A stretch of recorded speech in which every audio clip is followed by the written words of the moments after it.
का बेटा, था वो दृढ़ता का भंडार।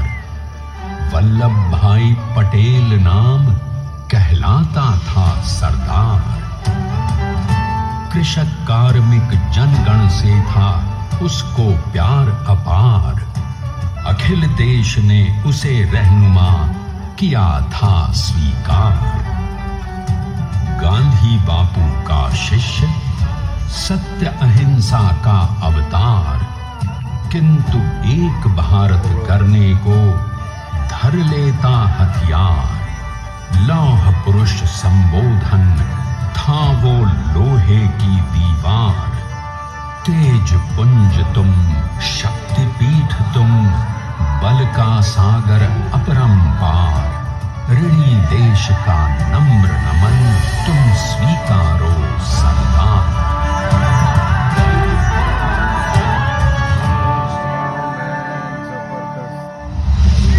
1857 में अंग्रेजों को ललकारने वाले पहले स्वतंत्रता संग्राम के एक सक्रिय सिपाही थे झवेर भाई पटेल। करमसद गांव के इस बहादुर देशभक्त किसान और उनकी पत्नी लाडबाई के 5 बेटों और 1 बेटी में से चौथे पुत्र थे वल्लभ भाई।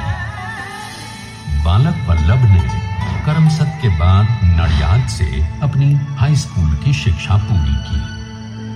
फिर 13 साल की उम्र में उनकी शादी भी हो गई, छोटी सी झवेरबाई से। 2 बच्चों, बेटी मणिबेन और बेटे डाया भाई को जन्म देने के बाद झवेरबाई असमय ही चल बसी। सदी बदलने और 20वीं सदी आने पर उनका जीवन भी एक चमत्कार की तरह बदला। प्लीडर का इम्तिहान पास करके वो वकालत करने लगे।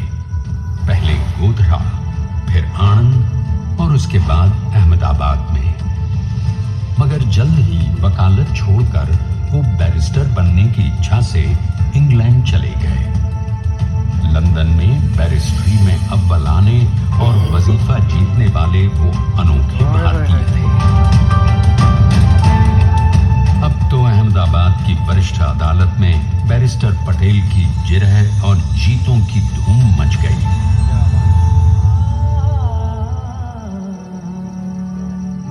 तभी एक युग पुरुष ने वल्लभ भाई के जीवन की धारा ही बदल दी। दक्षिण अफ्रीका में सत्याग्रह के अहिंसक अस्त्र से गोरे शासकों को सबक सिखाकर भारत वापस आए बैरिस्टर मोहनदास करमचंद गांधी से मिलकर वल्लभ भाई ने अपने कुछ वर्षों से सीखे विदेशी व्यवहार और संस्कार हमेशा के लिए त्याग दिए और अब वो अपने खेड़ा के किसानों को हक दिलाने के लिए बापू के साथ आंदोलन में कूद पड़े। अब उनके पैरों में जूते नहीं, गांवों की धूल थी। हृदय में भारत भूमि की शस्य श्यामला धरती। मन में थे गांधी और मस्तिष्क में एक नए स्वतंत्र भारत का सपना।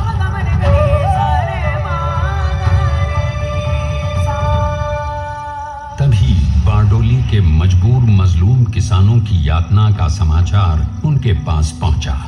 तुरंत वल्लभ भाई वहां पहुंचे और यूं शुरू हुआ भारत का सबसे बड़ा और सफल किसान आंदोलन बारडोली।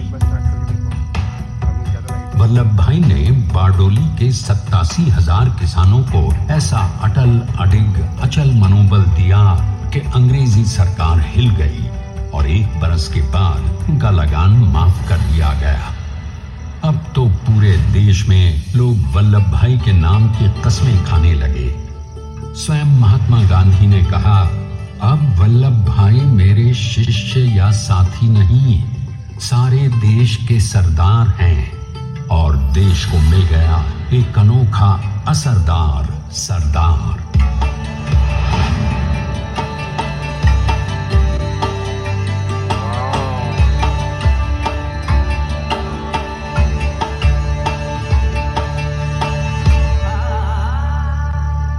सरदार पटेल के नाम और देशभक्ति से अंग्रेज डर कर कांपने लगे।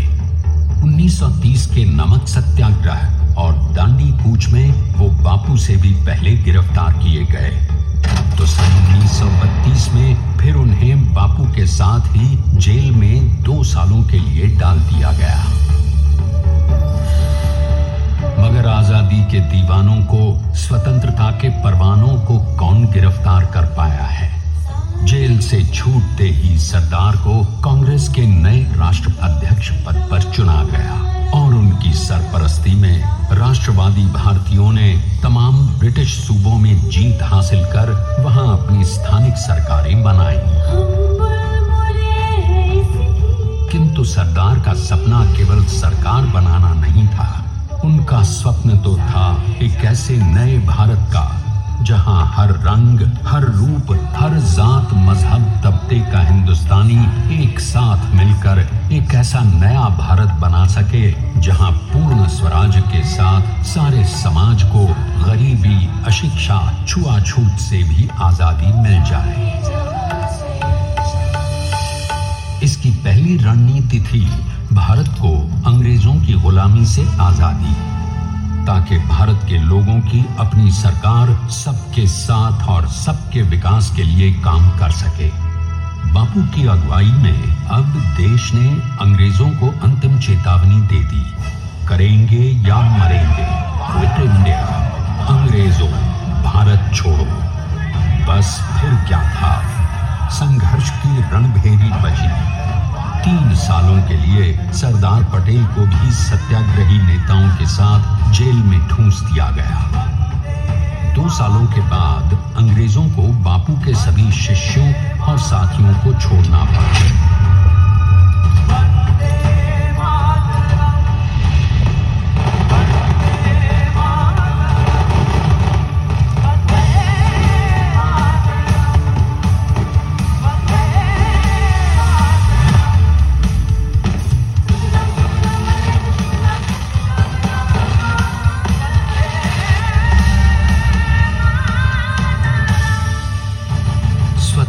के स्वप्न के सच होने के साथ अब सरदार पर कई एक नई जिम्मेदारियां थीं। आने वाली आजादी की तैयारी और एक नए भारत के लिए नए लोकतांत्रिक संविधान की संरचना। जैसा उनके साथी ने खुद कहा था, सरदार ने ही छेनी हथौड़ी लेकर एक नए भारत को उकेरा है।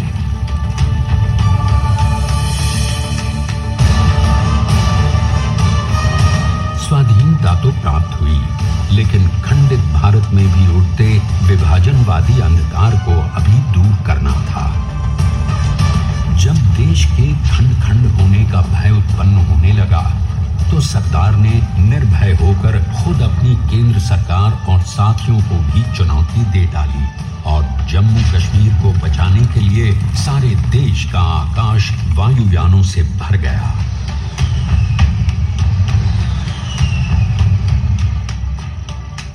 और फिर हैदराबाद और जूनागढ़ के भारत में विलयीकरण को पाकिस्तान से चुनौती मिली।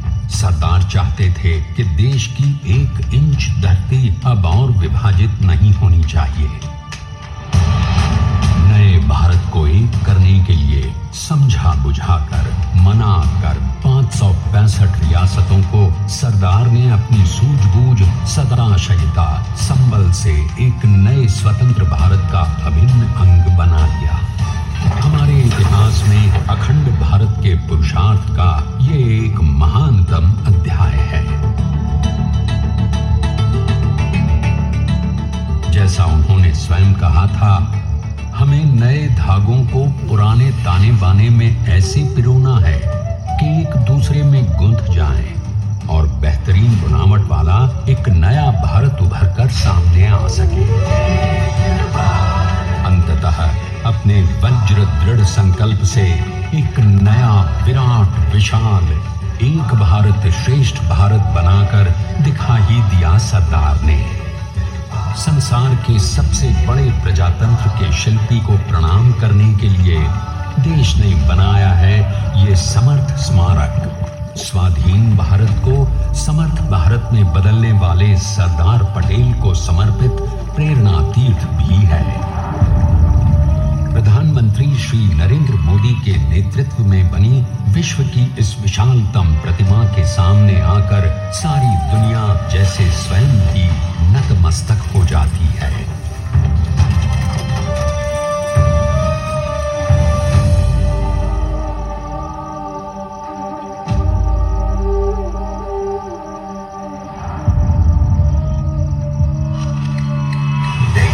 बना गया वो अमित अटल, हरा सका उसे न कोई शत्रु दल,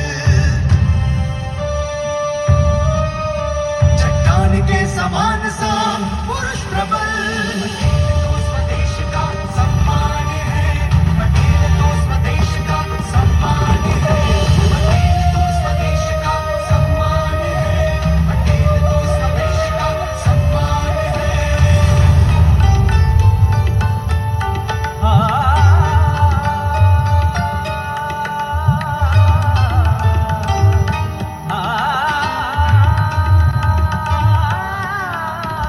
ऊंचाइयां आकाश को छुए हुए, गहराइयां समुद्र की लिए हुए, कदम अडिग जमीन पर जमे हुए, पटेल अपनी आन बान शान है, पटेल अपनी आन बान शान है, पटेल तो स्वदेश का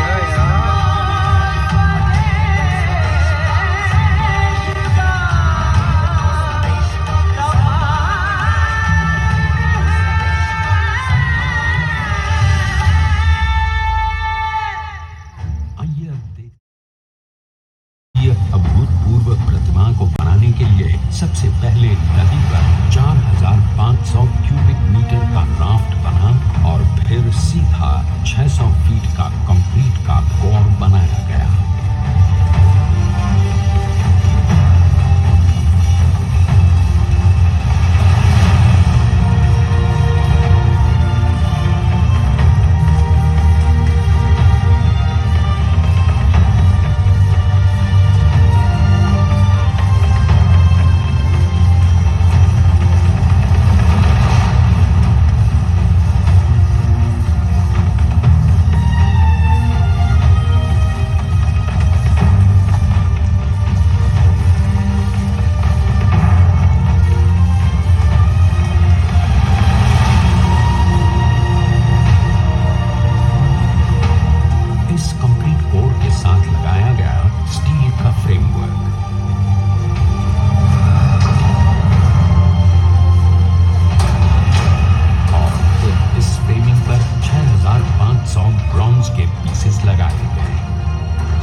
के